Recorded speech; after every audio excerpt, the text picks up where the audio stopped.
I'm a taxi driver. The other night I had a passenger I will never forget. We are all cursed and we can't even see it. Our eyes won't show us. I was always under the cocky impression that my taxi and I knew the streets of Berlin like no other. You can't begin to imagine the unexpected horrors I've witnessed during my night shifts. You see, people show far less inhibition when it's dark, and sometimes they even reveal a whole different identity. Still, even my 15 years of experience couldn't have prepared me for this one night. Berlin is quite the adjustment if you come from a small Kurdish village like the one I'm from. I've grown to like my work in this city, but it has its goddamn cursed sides, and that's mostly due to the people. Peculiar people that might appear friendly and normal during the day but change entirely as soon as the sun goes down. As a driver, I've learned to observe and notice things. Like when I happen to drive a member of some criminal family around. You won't believe how many of those we have in Berlin. But it's not my place to judge. I'm just a driver. I have tons of stories, some sweet and some disgusting, but there is only one night of driving in all these years that has left me sick to my stomach, one that left such a bitter aftertaste that nothing I eat brings me joy anymore. And that's the night I met Julius. When I don't get a call to go pick someone up, I wait in line with the other taxis at the metro station Neukölln. Sometimes I spend hours there, having coffee and a cigarette with other drivers while waiting for passengers. We tell each other superficial stories about our lives and make bets on who will have the best fare of the night.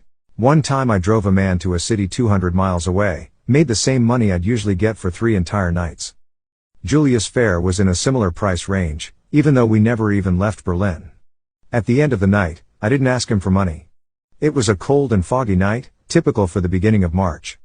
The type of night that you'd rather just spend in bed if you don't have to work like me. I remember thinking that when the passenger door of my taxi suddenly opened from the outside, letting in a cold gust of wind. The cold swiftly disappeared again as this young man with dark hair and just as dark eyes smiled at me. "Are you free for a ride?" he asked. This man could have been 20 or 36, I honestly couldn't say for sure, but I remember vividly how he was radiating something warm and comfortable. He was wearing slacks and a black jacket, underneath a nice white shirt. I don't know much about clothes, but I could tell that someone had perfectly tailored this wardrobe to his body. Maybe that's why I believed him when he said this would be a long ride, but that he had enough money to pay for it.